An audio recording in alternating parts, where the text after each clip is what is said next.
जय हिंद एवरीवन।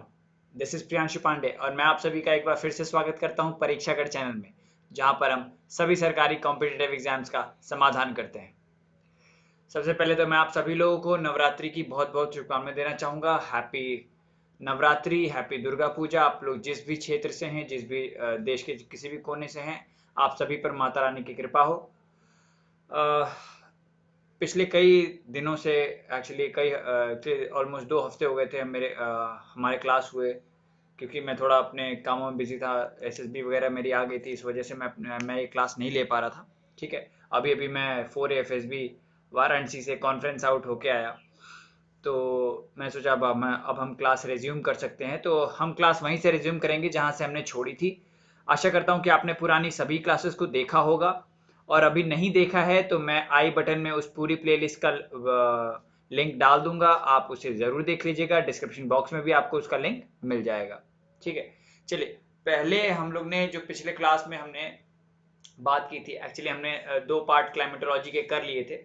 और क्लाइमेटोलॉजी में हमने पढ़ा था, क्या क्या पढ़ा था, कि प्रेशर बेल्ट्स के बारे में पढ़ा था, एटमॉस्फेरिक विंड सिस्टम के बारे में पढ़ा था, 3 तरीके के विंड्स होते हैं इस बारे में पढ़ा था, प्लानिटरी विंड्स के बारे में पढ़ा था, ईस्टर्लीज, वेस्टर्लीज और ट्रेड विंड्स के बारे में भी पढ़ा था। ठीक है। आज हम उसी पार्ट को कंटिन्यू करने वाले हैं। और भी हमने काफी सारी चीजें पढ़ी थी। तीन सेल पढ़े थे, हेडली सेल, फेरल सेल और पोलर सेल। उसके बाद हमने पढ़ा था shrieking sixties, roaring forties, furious fifties, ये सब चीजें पढ़ी थी हमने। ठीक है। आई होप कि आप इन सब चीजों को रिवाइज कर रहे होंगे। आगे हम इसी कंटिन्यूएशन में चलेंगे, और ये कंटिन्यूएशन में हम बात करेंगे लोकल विंड्स के बारे में। अब जैसा कि मैंने आपको बताया था, 3 तरीके की विंड्स होती हैं। ठीक है। 3 तरीके की विंड्स होती हैं। कौन कौन सी होती हैं? 3 तरीके की विंड्स होती हैं आपकी। पहली तो प्लानिटरी विंड्स या ट्रेड विंड्स। ठीक है। दूसरी होती है लोकल विंड्स, और तीसरी होती है टर्शियरी विंड्स। पहले वाली के बारे में हमने पढ़ लिया है। अब हम दूसरा जो टाइप है उसके बारे में पढ़ेंगे, लोकल विंड्स के बारे में पढ़ेंगे। अब देखिए, लोकल विंड्स जो होते हैं, पहले तो क्या होते हैं लोकल विंड्स? लोकल विंड्स होते हैं जब आप ऐसी हवाएं जो सिर्फ और सिर्फ किसी सर्टेन एरिया में बहती हों, कोई कारण हो उसके बहने का, लेकिन वो सिर्फ जैसे प्लानिटरी विंड्स क्या थे, जो ईस्टर्लीज थे, जो वेस्टर्लीज थे, वो उनका एक पूरा एक सेक्शन था। ठीक है। जैसे कि मैंने आपको बताया था, इक्वेटोरियल काम था। ठीक है। उसके बाद सब पोलर रीजन था, सब ट्रॉपिकल रीजन था। ठीक है। तो उनका एक पूरा प्रॉपर, एक पूरे अर्थ पे एक रीजन था, पूरे पृथ्वी पे वो घूमती है, पूरे पृथ्वी पे उनका सर्कुलेशन होता है। मगर लोकल विंड्स सिर्फ और सिर्फ एक सर्टेन एरिया तक ही सीमित रहती हैं। उनका जो सर्कुलेशन है वो उस एरिया से बाहर नहीं जाता है। ठीक है। वो डिसिपेट हो जाती हैं। ठीक है। अलग मतलब एक ही तरीके के लोकल विंड्स होते हैं, जिन्हें अलग अलग जगहों पे अलग अलग नामों से जाना जाता है। एक एग्जांपल मैं आपको पहले ही देना चाहूंगा लोकल विंड्स का, जो कि हमारे इंडिया में चलता है, लू। ठीक है। लू चलती है हमारे यहाँ। क्या होती है? गर्म हवाएं होती हैं। कब चलती हैं? गर्मी के सीजन में चलती हैं। ठीक है। काफी ऐसा भी होता है कि डेंजरस भी होती हैं लू। ये जो हवाएं होती हैं वो हेल्थ के लिए काफी डेंजरस होती हैं, क्योंकि अगर आप डिहाइड्रेटेड हैं गर्मी में, और अगर आपको लू लग जाए, तो आपको फीवर आना, लूज मोशंस होना, ये सारे सिम्टम्स आ जाते हैं। ठीक है। फटीग होना, ये सारे सिम्टम्स आते हैं। तो ये लू काफी डेंजरस होती है। तो इसी तरीके से ना, हर एक लोकल विंड की कुछ कैरेक्टरिस्टिक्स हैं, कुछ अच्छे हैं, कुछ बुरे हैं। हम उन सारी चीजों के बारे में जानेंगे और उन सारी चीजों के बारे में पढ़ेंगे। ठीक है। सबसे पहले लोकल विंड्स मैंने आपको बता दिया क्या होता है। अब देखिए, पहले एरिया वाइज लोकल विंड्स जाने से पहले हम कुछ जो जनरलाइज्ड लोकल विंड्स है ना, उनके बारे में पढ़ लेते हैं, जो कि कोस्टल, वो एरिया वाइज नहीं होती हैं। वो होता है कि कोस्टल एरियाज में है तो ये होगा, माउंटेनियस एरियाज में है तो ये होगा। ये रीजन्स के हिसाब से डिवाइडेड लोकल विंड्स हैं। ठीक है। तो सबसे पहले हम बात करेंगे सी ब्रीज और लैंड ब्रीज के बारे में। बहुत ही सुना होगा आप लोगों ने, 7वीं 8वीं कक्षा, बल्कि 6ठी 7वीं में ही आ जाता है। ठीक है। तो जनरली हम कंफ्यूज हो जाते हैं कि क्या है सी ब्रीज और लैंड ब्रीज। ठीक है। तो सबसे पहले अगर हम बात करें सी ब्रीज की, तो सी ब्रीज में अब सोचिए, ये एक लैंड मास है। ठीक है। ये एक लैंड मास है। यहाँ पे मैं एल से डिनोट कर देता हूँ। ठीक है। और ये जो है, यहाँ पे मैं पानी बना देता हूँ।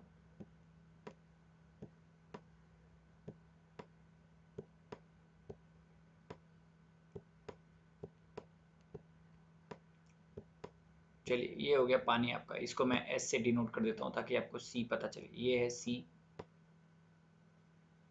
है ना, और ये है लैंड।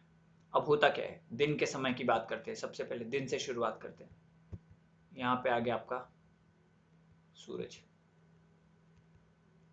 है ना, लोग गोवा जाते हैं चिल करने, वहीं पे ऐसे गाने बनते हैं, सूरज की बाहों में जिंदगी। खैर आगे बढ़ते हैं। ये सूरज दिन का समय है।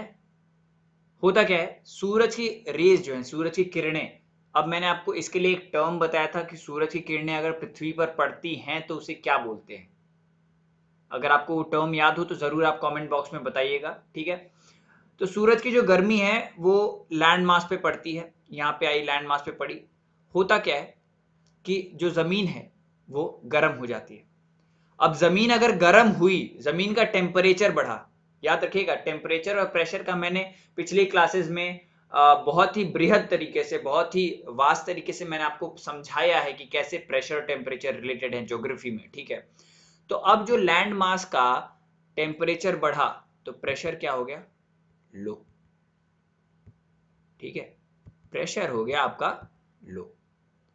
अब अगर इसका प्रेशर लो है तो कंपेरेटिवली सी का प्रेशर क्या हुआ, हाई,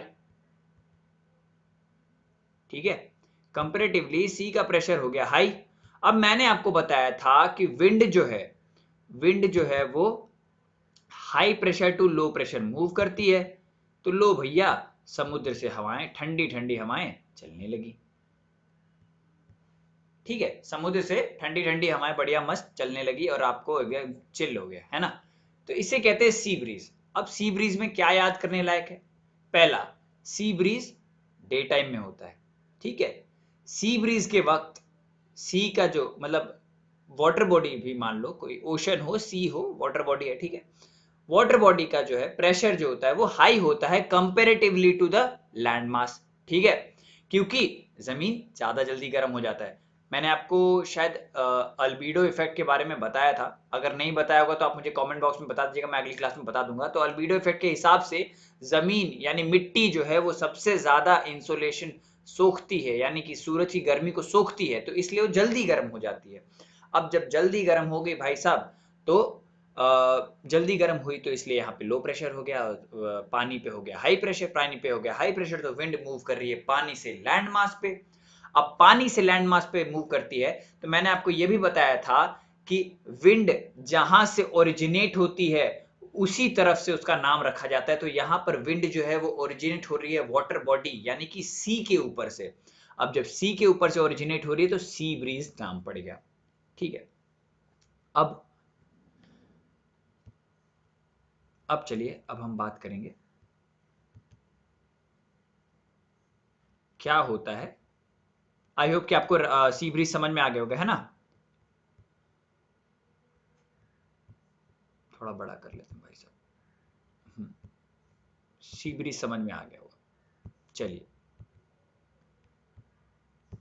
अब क्या होता है, अब आ गया रात का समय, है भाई, चंदा मामा दूर के, तो चंदा मामा दूर के आ गए अपने, ठीक है। तो होता क्या है कि रात में जमीन जो है वो जल्दी ठंडी होती है, इसका भी एक कारण है टेरेस्ट्रियल रेडिएशन, इसके बारे में हम आगे की क्लासेस में पढ़ेंगे, ठीक है। जब मैं आपको हीट बजट पढ़ाऊंगा तो मैं जरूर आपको ये बढ़ा दूंगा कि टेरेस्ट्रियल रेडिएशन और एल्बिडो इफेक्ट क्या होता है। आप लोग भी मुझे एक बार कमेंट सेक्शन में डाल दीजिएगा ताकि मुझे याद रहे, ठीक है। क्या होता है कि रात के समय जमीन जो है वो जल्दी ठंडी होती है। अब जल्दी जल्दी ठंडी हुई तो इसका टेम्परेचर क्या हो गया, हाँ, टेम्परेचर हो गया लो। अब जब टेम्परेचर लो हो गया तो प्रेशर क्या हो गया भाई साहब, प्रेशर हो गया high comparatively to the water body, क्योंकि सी उतनी जल्दी ठंडा नहीं हुआ। तो सी जब ठंडा नहीं हुआ तो रुकिए,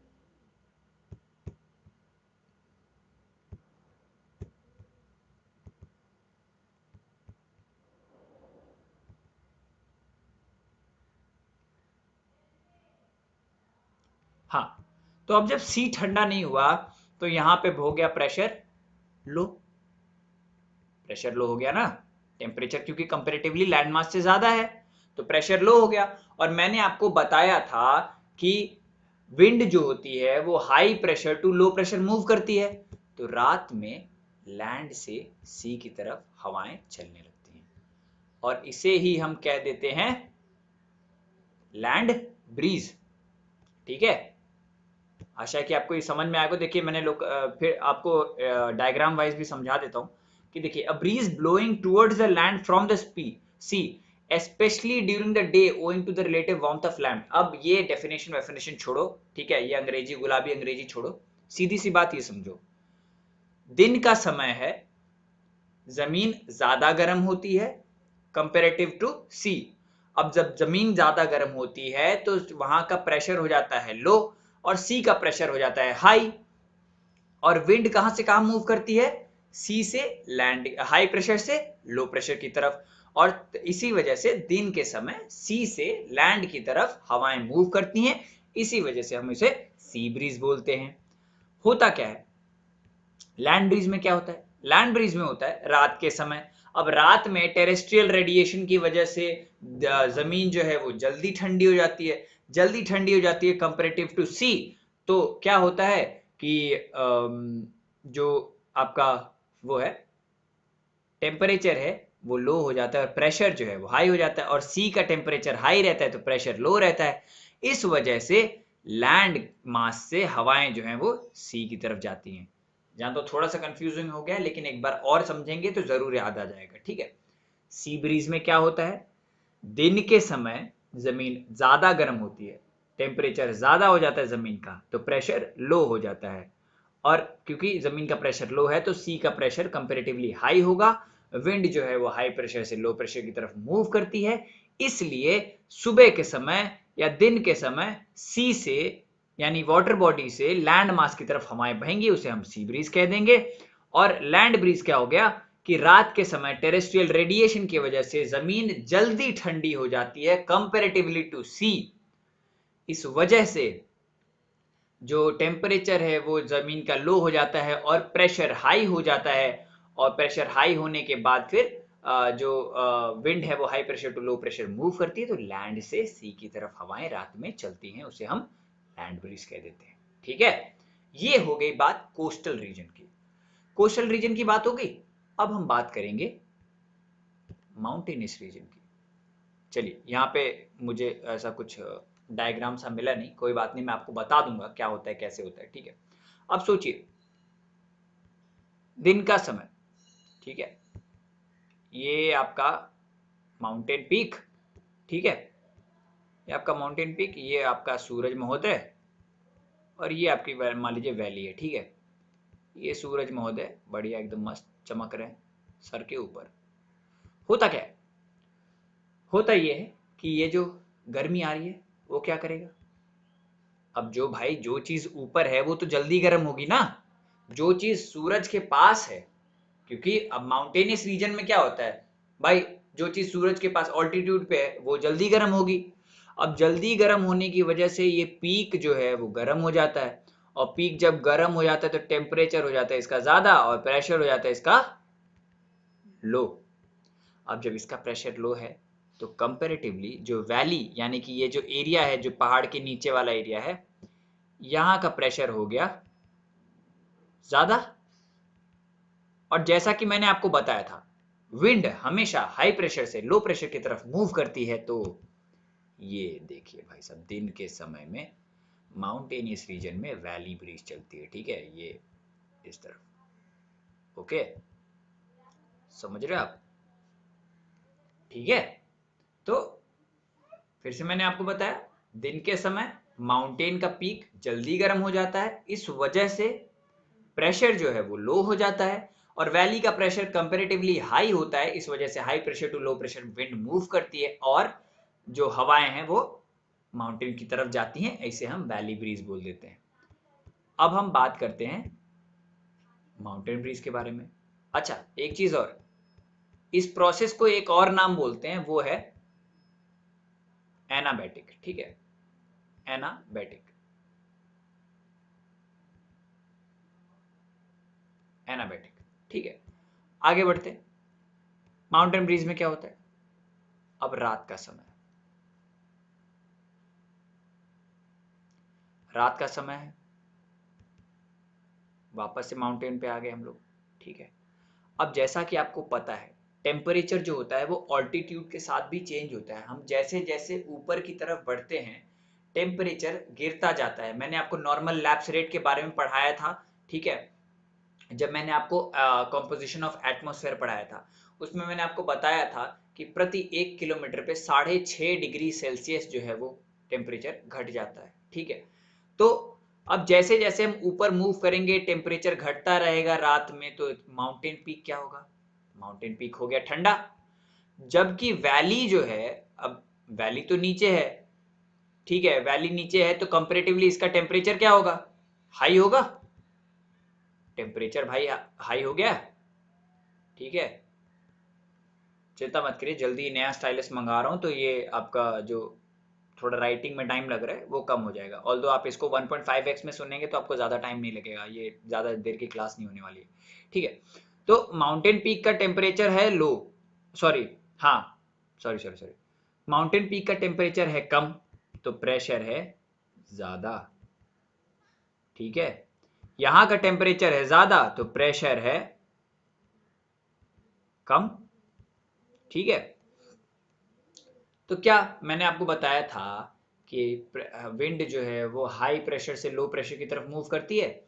तो यहां से हमने भाई साहब माउंटेन से अब वैली की तरफ हवाएं चलने लगी, समझ रही हैं आप।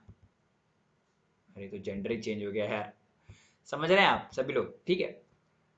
तो क्या है कि माउंटेन से वैली की तरफ हवा चलने लगी, इसे हम माउंटेन ब्रीज कह देते हैं। ये मैंने आपको लोकल विंड्स बताए रीजन वाइज, ठीक है। मतलब कुछ कोस्टल रीजन है जहाँ पे ऐसी सी ब्रीज लैंड ब्रीज चलती हैं, कुछ माउंटेनियस रीजन है जहाँ पे वैली ब्रीज माउंटेन ब्रीज चलती हैं। अब हम बात करेंगे कि कुछ सर्टेन एरिया के जो लोकल विंड्स हैं, ठीक है, सर्टेन एरिया में उनसे कोस्टल रीजन माउंटेनियस रीजन होने का कोई फर्क नहीं पड़ता है, वहां पे अलग रीजन है उनके उठने के, ठीक है।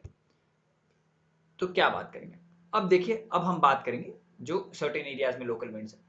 देखिए लोकल विंड्स दो तरीके की होती हैं, एक तो हॉट लोकल विंड्स होती हैं, दूसरा कोल्ड लोकल विंड्स होती हैं, ठीक है। हॉट लोकल विंड्स में क्या क्या आती हैं आप देख लीजिए, जो जो चीज मैंने रेड से लिखी हुई है वो हॉट लोकल विंड होगी, जो चीज मैंने ब्लू से लिखी हुई है वो कोल्ड लोकल विंड्स होगी, इसका ध्यान रखिएगा, ठीक है। अब हॉट लोकल विंड्स क्या होती हैं, हरमटन हो गया, लू के बारे में मैंने आपको बताया था, खमसिन, सेंटा एना, चिनूक, ये सारी चीजें जो ये जो सारी हवाएं हैं ये हॉट लोकल विंड्स हैं। कोल्ड लोकल विंड्स क्या हो गए, मिस्ट्रल, बोरा, लेवेंटर, पैम्पेरो, ब्लिजर्ड एटसेट्रा।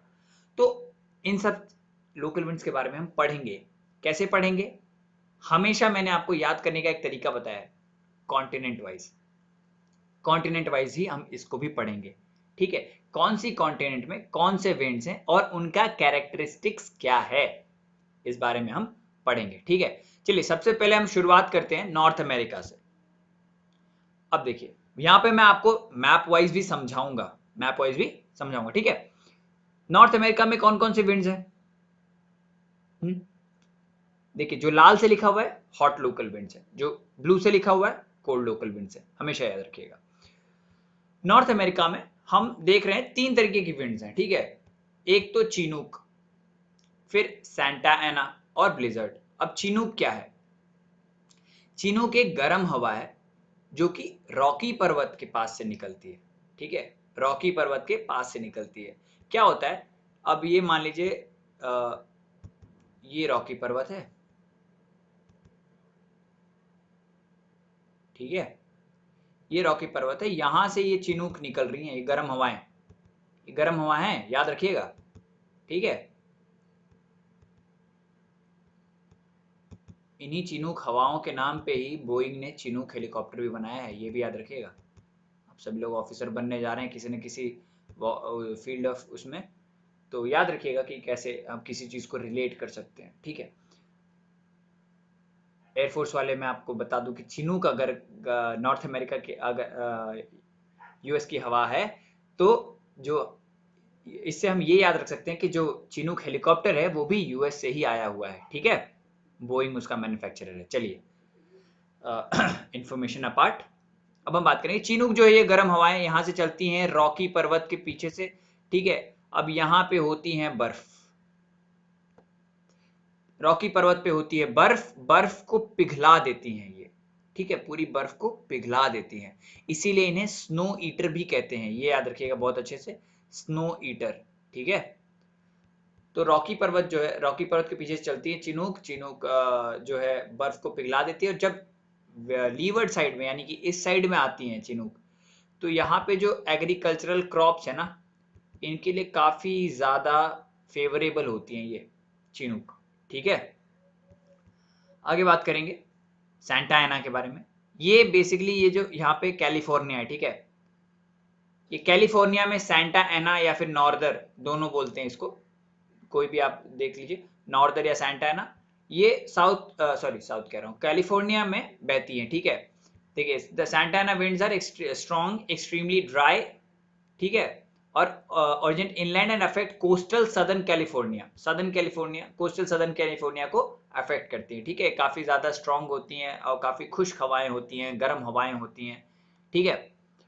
उसके बाद हम बात करते हैं ब्लिजर्ड्स। देखिए ब्लिजर्ड्स क्या होता है, ब्लिजर्ड्स को ब्लिजर्ड एक्चुअली में ठंडी हवाएं होती हैं, ठीक है, और ब्लिजर्ड्स को कई नामों से अलग अलग कॉन्टिनेंट्स में जाना जाता है। ब्लिजर्ड एक्चुअली क्या होती है कि स्नो स्टॉर्म भी इसे बोल देते हैं, ठीक है, बर्फ का तूफान, ठीक है। ब्लिजर्ड क्या होता है, मतलब किसी भी हवा को ब्लिजर्ड में क्वालिफाई होने के लिए एटलीस्ट जो स्टॉर्म है वो कम से कम 3 घंटे का होना चाहिए, ठीक है।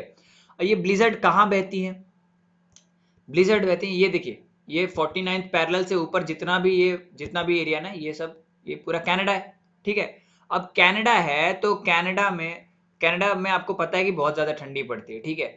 तो ये ब्लिजर्ड जो है वो स्नो स्टॉर्म है, काफी ज्यादा कोल्ड हवाएं होती हैं, वायलेंट होती हैं, पोलर विंड्स, पोलर विंड्स क्यों कहा गया इसको, क्योंकि ये पोल से आ रही है, ठीक है, पोल से आ रही है। कनाडा हो गया, कुछ पार्ट यूएसए का हो गया, साइबेरिया का हो गया, ये सारे पार्ट्स को ये पूरा बर्फ से ढक देते हैं, बहुत ज्यादा ठंडी हवाएं होती है, बहुत ही ज्यादा, मतलब ये टेम्परेचर बहुत ज्यादा गिरा देती हैं, ठीक है। अब हम आपको मुझे आशा है कि समझ में आ गया होगा, नॉर्थ अमेरिका में चिनूक, सैंटा एना, नॉर्दर, सैंटा एना, चिनूक को स्नोइटर भी बोलते हैं, सैंटा एना को नॉर्दर भी बोलते हैं, और ब्लिजर्ड ठंडी हवाएं हैं, इतना याद रखिएगा। नॉर्थ अमेरिका के बाद हम बात करेंगे साउथ अमेरिका के बारे में। साउथ अमेरिका में सिर्फ और सिर्फ एक लोकल विंड है, और वो लोकल विंड का नाम है पैम्पेरो। अब ये भी याद रखिएगा, यहाँ पे भी हम देखिए रिलेशन वाली बात करेंगे, पैम्पेरो और पैम्पास। साउथ अमेरिका में अर्जेंटीना में पैम्पास ग्रासलैंड है, इसके बारे में मैं आगे आपको जब क्लाइमेट क्लासिफिकेशन पढ़ाऊंगा तो उसमें उसके बारे में बताऊंगा, ग्रासलैंड क्या होते हैं, और मॉनसून टाइप क्लाइमेट, ये सब सारे क्लाइमेट बताऊंगा, ठीक है। तो अभी के लिए आप सिर्फ ये याद रखिए कि यहाँ पे ये आप समझिए, ये अर्जेंटीना है, ठीक है, ये अर्जेंटीना है, यहाँ पे पैम्पस ग्रासलैंड है, और पैम्पस ग्रासलैंड से ही, ठीक है, ये पैम्पस ग्रासलैंड के ऊपर ही ये जो हवा है ये बहती है, ठीक है। क्या बोला है, the pampero is a burst of cold polar air from the west, south west और साउथ ऑन द पैम्पस, ठीक है। तो क्या होता है, पैम्पेरो बहुत ठंडी हवाएं हैं जो पोल से आ रही हैं, और ये पैम्पस अर्जेंटीना, अर्जेंटीना पैम्पस में, और south of Brazil, Uruguay, Paraguay, Bolivia, यहाँ पे बहती हैं, ठीक है। तो नॉर्थ अमेरिका में जैसा कि हमने देखा 3 हवाएं, चिनूक, सैंटा एना और ब्लिजर्ड, लेकिन साउथ अमेरिका में सिर्फ एक हवा, वो भी ठंडी, क्या नाम है, पैम्पेरो। कैसे याद रखेंगे, साउथ अमेरिका में ही अर्जेंटीना में पैम्पस ग्रासलैंड है, और पैम्पस ग्रासलैंड के ऊपर से ही बहती है पैम्पेरो, ठीक है, याद रखिएगा इस चीज को। आगे बढ़ते हैं, आगे बढ़ेंगे हम अफ्रीका की तरफ। अब देखिए अफ्रीका में सारी हवाएं गर्म है, कोई भी ठंडी हवा नहीं है, क्यों, क्योंकि अफ्रीका में सबसे बड़ा डेजर्ट है, Africa Tropic of Cancer, Tropic of Capricorn और इक्वेटर तीनों पे लाई करता है, तो सबसे ज्यादा जो गर्म जोन वाला एरिया है वो अफ्रीका है, तो अफ्रीका में सिर्फ और सिर्फ गर्म हवाएं हैं, ठीक है। अब देखिए सबसे पहले हम बात करेंगे, ये देखिए ये जो एरिया है ना, इसे हम मोरक्को कह देते हैं, ठीक है, मोरक्को, ठीक है। ये जो एरिया है ये है गिनी पिग, गिनी पिग, और ये जो एरिया है ये है इजिप्ट, ठीक है। और ये जो ऊपर अफ्रीका के ऊपर जो ये सी है, ये सी, चलिए मैं इसको मार्क कर दे रहा हूँ ऐसे। देखिए मैप से अगर आप ज्योग्राफी पढ़ेंगे ना, बहुत ज़्यादा ही आसान हो जाती है ज्योग्राफी, और बहुत ज़्यादा मतलब देखिए विजुअलाइजेशन जितना ज़्यादा अच्छा होगा, कॉन्सेप्ट उतना ज़्यादा क्लियर होगा, और उतना ही ज़्यादा अच्छे से आप किसी भी चीज़ को याद कर पाएंगे, ठीक है। ये है मेडिटेरेनियन सी, ठीक है, मेडिटेरेनियन सी। मैं मेड लिख दे रहा हूँ, आप लोग समझ जाइएगा, ठीक है, क्योंकि स्टाइलिश नहीं है तो लिखने में ज़्यादा टाइम वेस्ट मैं नहीं करना चाहूँगा। चलिए अब हम बात करते हैं यहाँ पे जो है ना, देखिए रुकिए, ये जो एरिया है, ये जो मैं ऑरेंज से डिनोट कर रहा हूँ, ये एक्चुअली में सहारा डेजर्ट है। सहारा डेजर्ट है, ठीक है। अब सहारा डेजर्ट से हवाएं निकलती हैं, जो हवा मोरक्को की तरफ जा रही है उसे हम कह देते हैं सिरोक्को, ठीक है। जो हवा मोरक्को की तरफ जा रही है उसे हम कह देते हैं सिरोक्को। अच्छा ये बात अलग है कि सिरोक्को जो है वो सिर्फ मोरक्को तक जाके रुक नहीं जाती है, वो मेडिटेरेनियन सी को क्रॉस करके यूरोप में भी जाती है, ठीक है। मोरक्को सिरोक्को जो है वो अपने साथ लाल रेता, लाल रेत बोलते हैं ना, लाल बालू, उन्हें उठा के ले जाती है। याद रखिएगा सहारा से ओरिजिनेट हो रहे हैं ना, ठीक है। तो सहारा से ये मोरक्को की तरफ जा रहे हैं, सिरोक्को मोरक्को सिरोक्को, ये याद रखिएगा। तो सहारा से मोरक्को की तरफ जा रही है जो विंड, उसका नाम है सिरोक्को। सिरोक्को अपने साथ क्या, सिरोक्को पहले कौन सी विंड है, ड्राई विंड है, गर्म विंड है, ठीक है, वार्म विंड, ठीक है।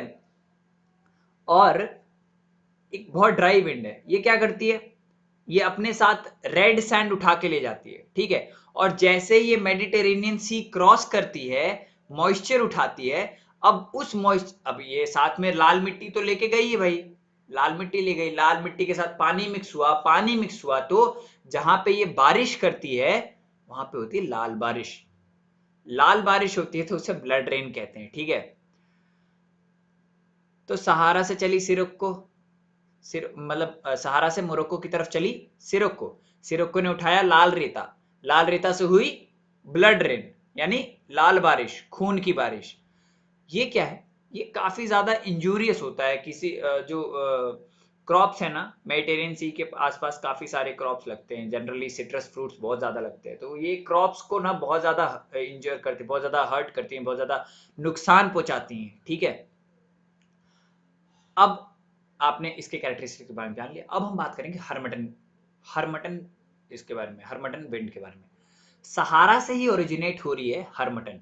मैंने आपको बताया guinea pig, guinea pig, guinea pig कह रहा हूँ, सॉरी गिनी पिग यार एक एनिमल होता है। गिनी कोस्ट, ठीक है, ये गिनी कोस्ट है, ठीक है, यहाँ पे ये समुद्र है, समुद्र, ये गिनी कोस्ट है। गिनी कोस्ट के पास बहुत ज्यादा ह्यूमिड एरिया है, मैंने आपको बताया कोस्टल रीजन होता है तो ह्यूमिड एरिया बहुत ज्यादा होता है, ह्यूमिड एरिया है। अब क्या है, सहारा से गर्म हवा चलती है गिनी कोस्ट की तरफ, उसका नाम है हरमटन, ठीक है। अब हरमटन जो है वो गर्म हवाएं चलती हैं गिनी कोस्ट की तरफ, तो जो ह्यूमिडिटी है वो उसको सोख लेती है, और वहां का वेदर जो है वो प्लेजेंट हो जाता है, क्योंकि ह्यूमिडिटी जनरली, आप लोग जो लोग कोस्टल रीजन में रह रहे होंगे, जो लोग जनरली वेस्टर्न कोस्टल पे रह रहे होंगे या ईस्टर्न कोस्टल पे रह रहे होंगे, उनको ये बात पता होगी कि ह्यूमिडिटी की वजह से बहुत ज्यादा चिपचिपाहट होती है। उसके बाद बीमारियां भी ह्यूमिडिटी की वजह से काफी ज्यादा होती हैं, ठीक है। डेंगू वेंगू का खतरा ह्यूमिड वगैरह, ह्यूमिड जगहों पे ज्यादा होता है, मच्छरों का खतरा, और भी कई तरीके की बीमारियां होती हैं, ठीक है। तो क्या होता है, हरमटन विंड जो है वो ये गिनी कोस्ट के आसपास जो बहती है तो सारी ह्यूमिडिटी को सोख लेती है, और ह्यूमिडिटी को सोख लेती है तो वो चिपचिपाहट, वो स्वेटिंग, पसीना, ये सब चीजें नहीं होती हैं। इस वजह से वहां का वेदर जो है वो काफी प्लेजेंट हो जाता है, प्लेजेंट हो जाता है। साथ ही साथ इसको डॉक्टर विंड्स भी बोलते हैं। अब जैसे कि मैंने आपको बताया, जहां पे ह्यूमिडिटी होती है वहां पर थोड़ी बीमारियां ज्यादा होती है, तो क्या करता है, हरमटन विंड जो है वो ह्यूमिडिटी को सोख लेता है, तो वो बीमारियां कम हो जाती हैं, वो नहीं होती हैं, इसीलिए इसे डॉक्टर विंड भी कहते हैं। आशा है आपको समझ में आया होगा। एक बार और समझा दे रहा हूं, सहारा से गिनी कोस्ट की तरफ हरमटन चलती है। हरमटन गिनी कोस्ट के आसपास जितना भी ह्यूमिडिटी है उसको सोख लेती है, जिसकी वजह से वहां का वेदर जो है वो काफी प्लेजेंट हो जाता है। साथ ही साथ ह्यूमिडिटी की वजह से होने वाली बीमारियां को भी हरमटन कम कर देता है। ठीक है, ये हो गया। तीसरा तीसरा है खमसिन। अब खमसिन को कई नामों से जाना जाता है। अच्छा, एक चीज और, ये चीज मैं आपको पॉइंट करना भूल गया। ये देखिए, ये चीज को याद रखिएगा, ठीक है। सिरोको को अलग अलग जगहों पे अलग अलग नामों से जाना जाता है, ठीक है। अब हम बात करेंगे खमसिन के बारे में। खमसिन, चमसिन, हमसिन, और मोस्ट कॉमनली जो जहां पे ये बहती है इजिप्ट में, वहां पे कहते हैं खमासीन। अब खमसिन क्या है? खमसिन भी एक गर्म हवा है, जैसे कि मैंने आपको बताया अफ्रीका में कोई भी ठंडी हवाएं नहीं है। खमसिन भी गर्म हवाएं हैं, और खमसिन जो है वो इजिप्ट में बहती हैं, और ये भी रेतीली हवाएं हैं, ठीक है। ये भी सहारा से ही ओरिजिनेट हो रही हैं, ये इजिप्ट की तरफ जा रही हैं, ठीक है। तो ये भी रेतीली हवाएं हैं, ये इजिप्ट को अफेक्ट करती हैं, साथ ही अरेबिया को अफेक्ट करती हैं, ठीक है। आई होप कि आपको ये तीनों विंड समझ में आई होंगी। हबूब। अब हबूब एक नॉन डायरेक्शनल विंड है, इसका कोई डायरेक्शन नहीं है कि ये किस तरफ जा रही है। हालांकि ये सूडान में बहती है, ठीक है, ये याद रखिएगा आप, सूडान में बहती है। यहाँ साउथ ऑफ अफ्रीका में बर्ग बर्ग नाम की हवा बहती है, गर्म हवा है ये भी, ठीक है। आई होप कि आपको समझ में आ गया होगा। आगे हम बात करेंगे, मैंने आपको आज 3 कॉन्टिनेंट के बारे में पढ़ा दिया ना, नॉर्थ अमेरिका, साउथ अमेरिका और अफ्रीका के बारे में। चलिए, आज की क्लास हम यहीं पे समाप्त करेंगे। यहाँ से आगे हम कल पढ़ेंगे, और मतलब अगले पार्ट में पढ़ेंगे, जहाँ पे मैं आपको और 4 कॉन्टिनेंट्स के हवाओं के बारे में बताऊंगा, ठीक है। देखिए, मैं आपको वापस एक बार बता दे रहा हूँ कि विजुअलाइजेशन करना बहुत ज़्यादा ज़रूरी है। इस वजह से जिस तरीके से मैंने यहाँ पे मैप में मार्किंग की है, आपके पास 2 तरीके के मैप होने चाहिए, एक फिजिकल वर्ल्ड मैप, एक पॉलिटिकल वर्ल्ड मैप। और हाँ, इंडिया का अलग से फिजिकल और पॉलिटिकल लेके रखें, ताकि जब मैं आपको इंडियन ज्योग्राफी पढ़ाऊं तो आपको फायदा हो, आपको आप विजुअलाइज कर पाओ, ठीक है। तो आप देख सकते हैं मैप में, जैसे मैंने मार्क किया है वैसे ही आप मार्क करके एनसीईआरटी से रिवाइज करें, ठीक है। इससे आपका कॉन्फिडेंस भी बूस्ट होगा, आप ज़्यादा जल्दी याद भी रख पाएंगे और ज़्यादा देर तक याद रख पाएंगे, ठीक है। चलिए, बाकी मैं आपको ये बताना चाहूँगा कि हम लोग ये पूरी जो CDS 1 2023 और FCAT 1 2023 है, उसके लिए पूरी फ्री क्लासेस दे रहे हैं। तो आप जितना ज़्यादा से ज़्यादा हो सके अपने फेलो एस्पिरेंट्स, दोस्त, फैमिली में कोई भी तैयारी कर रहा हो, उनके साथ हमारे चैनल को शेयर करें, सब्सक्राइब करें। कोई भी अगर आपको समझने में दुविधा आ रही हो, आपको लग रहा हो कि हम इम्प्रूव कर सकते हैं, आपको लग रहा हो कि हमें ऐसे नहीं ऐसे पढ़ाना चाहिए, तो आप हमें ज़रूर कमेंट सेक्शन में बताएं। आपका ये फीडबैक काफ़ी हमारे लिए वैल्यूएबल होगा, काफ़ी हेल्पफुल होगा। हम नए चैनल हैं, हमारी नई टीम है, तो हमें अभी भी आपके मतलब हमें आपके फीडबैक की बहुत ज़्यादा ज़रूरत है, ताकि हम अपने आप को इम्प्रूव कर सकें और अपने साथ साथ बाकी लोगों का एग्ज़ाम भी क्लियर करवा सकें, ठीक है। चलिए, आज के लिए इतना ही। जय हिंद, जय भारत।